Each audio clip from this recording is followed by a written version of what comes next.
Well, he was standing in a country where free speech was weaponized to conduct a genocide.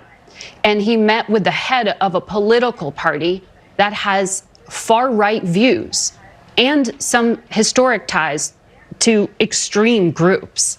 The context of that was changing the tone of it.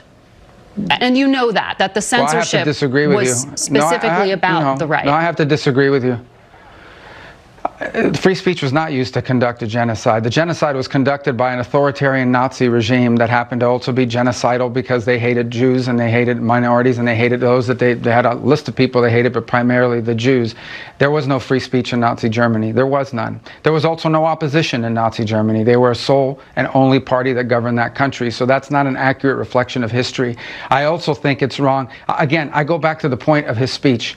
Okay, the point of his speech was basically that there is an erosion in free speech and intolerance for opposing points of view within Europe, and that's of concern because that is eroding. That's not an erosion of your military capabilities. That's not an erosion of your economic standing. That's an erosion of the actual values that bind us together in this transatlantic union that everybody talks about. And I think allies and friends and partners that have worked together now for 80 years should be able to speak frankly to one another in open forums without being offended, insulted, or upset. And I spoke to foreign ministers from multiple countries throughout Europe.